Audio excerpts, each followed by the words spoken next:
Kisahmuslim.com. Kisah penggugah jiwa. Kisah Nabi Syu'aib alaihi salam. Nabi Syu'aib alaihi salam tinggal di kota Madian yang letaknya di Yordania sekarang. Ketika itu, masyarakatnya kafir kepada Allah dan melakukan berbagai kemaksiatan, seperti membajak dan merampas harta manusia yang melintasi mereka. Mereka juga menyembah pohon lebat yang disebut Aikah. Maka mereka bermuamalah buruk dengan manusia, menipu dalam melakukan jual beli, dan mengurangi takaran dan timbangan. Maka Allah mengutus kepada mereka seorang rasul dari kalangan mereka bernama Nabi Syu'aib alaihi salam. Beliau mengajak mereka beribadah kepada Allah dan tidak berbuat syirik, melarang mereka mengurangi takaran dan timbangan, serta melarang melakukan pembajakan, dan melarang berbuat buruk lainnya.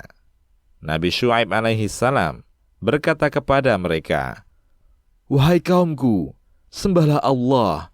Sekali-kali tidak ada Tuhan yang berhak disembah bagimu selain Dia. Sesungguhnya telah datang kepadamu bukti yang nyata dari Tuhanmu. Maka sempurnakanlah takaran dan timbangan, dan janganlah kamu kurangkan bagi manusia barang-barang takaran dan timbangannya. Dan janganlah kamu berbuat kerusakan di muka bumi setelah Allah memperbaikinya. Yang demikian itu lebih baik bagimu jika kamu betul-betul orang yang beriman. Dan janganlah kamu duduk di setiap jalan dengan menakut-nakuti dan menghalang-halangi orang yang beriman dari jalan Allah, dan menginginkan agar jalan Allah itu menjadi bengkok." Quran Surat Al-A'raf ayat 85. Demikianlah Nabi Syu'aib alaihi salam terus berdakwah kepada kaumnya dan menerangkan kebenaran kepada mereka. Tetapi yang beriman hanya sedikit saja, sedangkan sebagian besar mereka kafir. Meskipun begitu, beliau tidak berputus asa terhadap penolakan mereka, bahkan tetap bersabar mendakwahi mereka dan mengingatkan mereka nikmat-nikmat Allah yang tidak terhingga. Akan tetapi, kaumnya tidak menerima nasihat dan dakwahnya. Bahkan mereka berkata kepada Nabi Syu'aib sambil mengolok-olok, "Wahai Syu'aib, apakah solatmu menyuruh kamu agar kami meninggalkan apa yang disembah oleh bapak-bapak kami, atau melarang kami berbuat apa yang kami kehendaki tentang harta kami? Sesungguhnya kamu adalah orang-orang yang sangat penyantun lagi berakal." Quran Surat Hud ayat 87. Kemudian Nabi Syu'aib membantah mereka dengan kalimat yang halus sambil mengajak mereka kepada yang hak. "Wahai kaumku, bagaimana pendapatmu jika aku mempunyai bukti yang nyata dari Tuhanku dan dianugerahinya aku darinya rezeki yang baik? Patutkah aku menyalahi perintahnya? Dan aku tidak berkehendak menyalahi kamu dengan mengerjakan apa yang aku larang. Aku tidak bermaksud kecuali mendatangkan perbaikan selama aku masih hidup. Dan tidak ada taufik bagiku melainkan dengan pertolongan Allah. Hanya kepada Allah aku bertawakal, dan hanya kepadanya lah aku kembali." Quran Surat Hud ayat 88. Seperti itulah Nabi Syu'aib alaihi salam, beliau berdakwah dengan argumentasi yang kuat, sehingga beliau disebut Khatibul Anbiya, yakni ahli pidato dari kalangan para nabi. Selanjutnya, beliau berkata kepada mereka, menakut-nakuti mereka dengan azab Allah dan mengajak mereka kembali kepada Allah.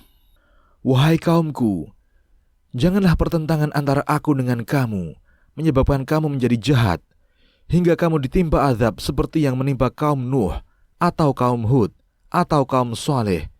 Sedang kaum Lut tidak pula jauh zaman dan tempatnya dari kamu. Dan mohonlah ampun kepada Tuhanmu, kemudian bertaubatlah kepadanya.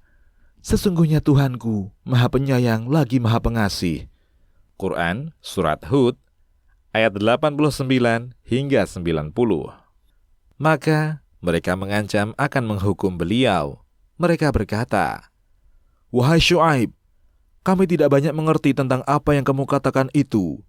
Dan sesungguhnya kami benar-benar melihat kamu seorang yang lemah di antara kami. Kalau tidak karena keluargamu, tentulah kami telah merajam kamu. Sedang kamu pun bukanlah seorang yang kuat di sisi kami." Quran Surat Hud ayat 91. Syuaib menjawab, "Wahai kaumku, apakah keluargaku lebih terhormat menurut pandanganmu daripada Allah? Sedang Allah kamu jadikan di belakang, tidak dipedulikan. Sesungguhnya pengetahuan Tuhanku meliputi apa yang kamu kerjakan." Quran Surat Hud ayat 91.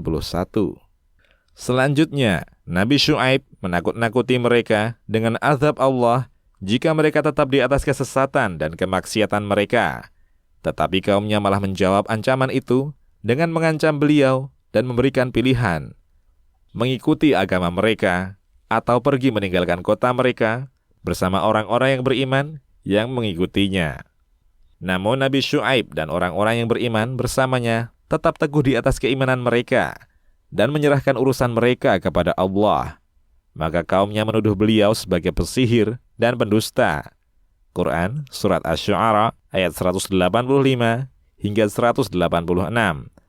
Dan mengolok-olok azab yang beliau ancamkan, bahkan meminta disegerakan azab.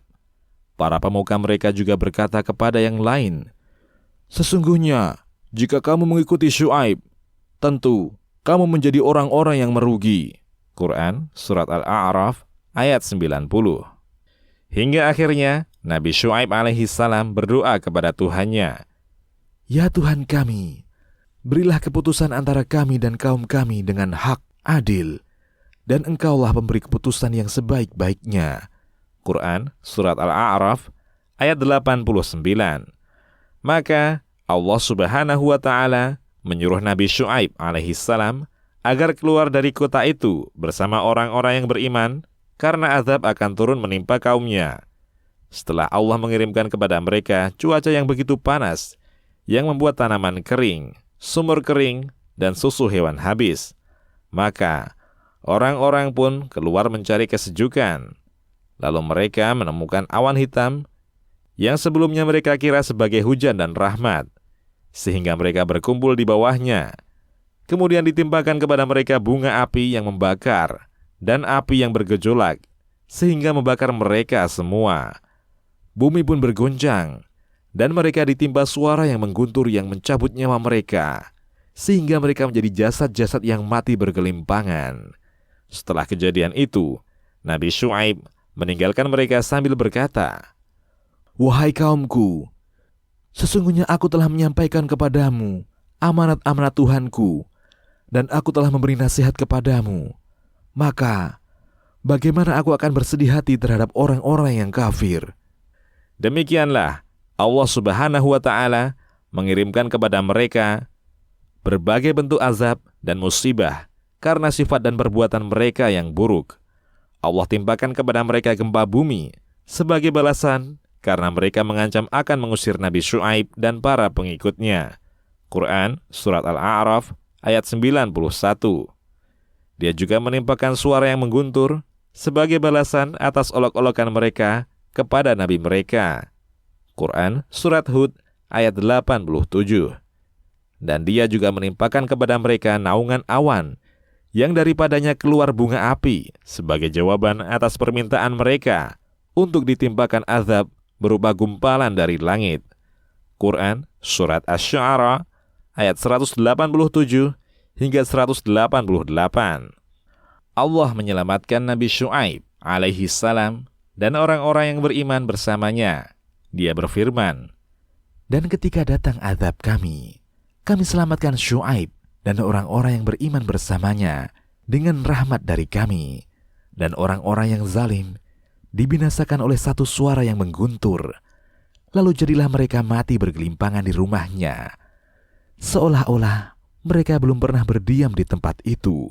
Ingatlah, kebinasaanlah bagi penduduk Madian, sebagaimana kaum Tsamud telah binasa." Quran Surat Hud ayat 94 hingga 95. Selesai dengan pertolongan Allah dan taufiknya.